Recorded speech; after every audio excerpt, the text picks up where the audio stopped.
Good evening friends. আজকে আমি এই শাপলার একটা রেসিপি আপনাদের দেখাবো। দেখুন এইভাবে বানিয়েছেন কিনা একবার দেখবেন। তো এই শাপলা এরম পাইপের মতন দেখতে পাচ্ছেন।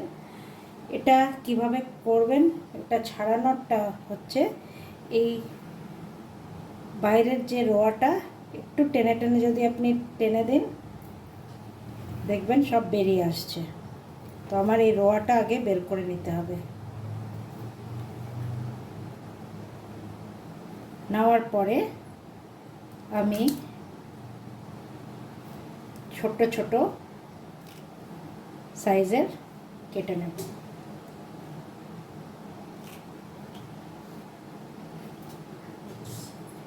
এইভাবে পুরো শাপলাটা এরকম কেটে নেব।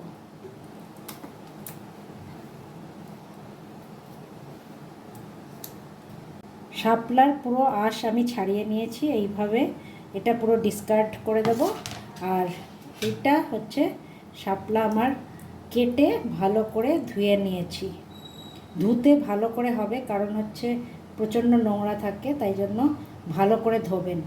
এবার আমি শাপলায় একটু নুন দিয়ে দেব। একটু নুন ছড়িয়ে রাখবো, ভালো করে মেখে রেখে দেব।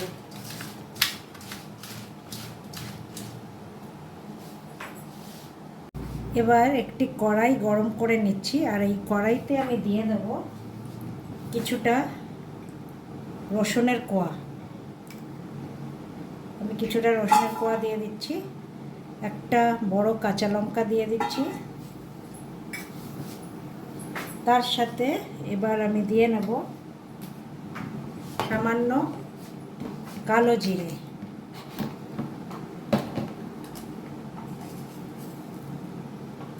কালো জিরে সামান্য দিয়ে নেব।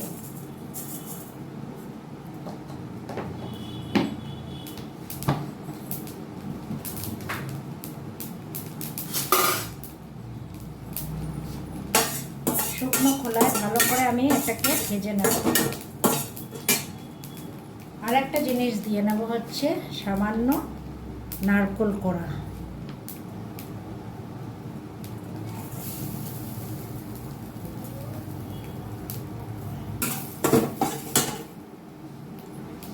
ভাজা হয়ে গেলে আমি কড়াইটা বন্ধ করে দেব। শুকনো খোলায় দেখুন রসুন, লঙ্কা, কালো জিরে আর এই নারকেল ভাজা হয়ে গেছে। সুন্দর একটি ভাজা ভাজা যখন নারকেলের গন্ধ আসবে তখন আমি গ্যাসটা বন্ধ করে দিয়ে এটাকে ঠান্ডা করতে দেব। ঠান্ডা করে নিয়ে আমি এটাকে মিক্সির বাসনে ভালো করে একটা পেস্ট করে নেব। এবার এই কড়াইতেই আমি সর্ষের তেল দিয়ে নেব।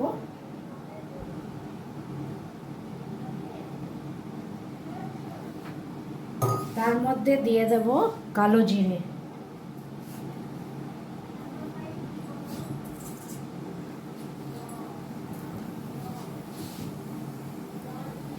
এবার যে মশলাটা ভেজেছিলাম সেটা মিক্সির এই জারে দিয়ে নিয়েছি, আর এটাকে সামান্য জল দিয়ে আমি পেস্ট করে নেব।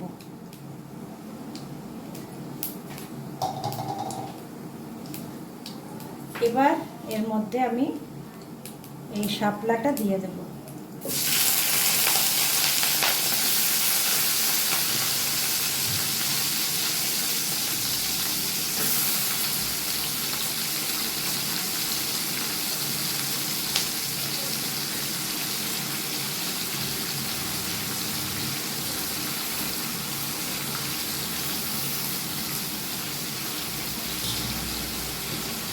নুন আমি দেব না এখন, কারণ হচ্ছে নুন আমার দেওয়া আছে।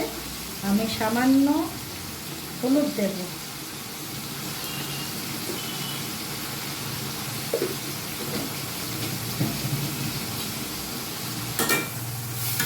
আর এটাকে ভালো করে এর মধ্যে কুক করে নেবেন।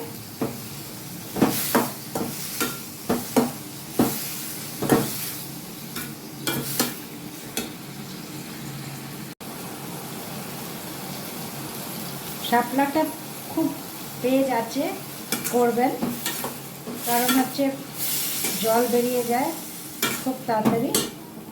খুব কম আছে না করলেও চলবে।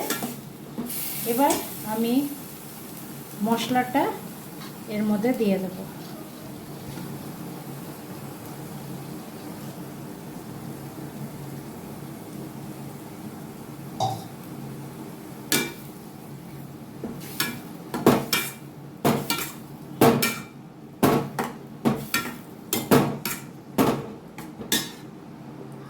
এবার রান্না করব যতক্ষণ না শাপলা ভালো করে গলে যায়।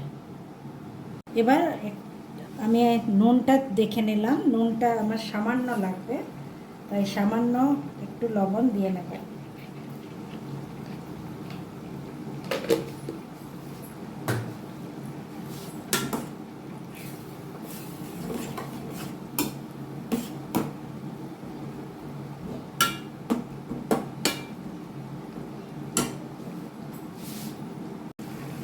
এবার আমি সামান্য মিষ্টি দিয়ে নেব, তার জন্য আমি এই 1 চা চামচ চিনি দিয়ে নিচ্ছি, এটা টেস্টটাকে এনহ্যান্স করার জন্য।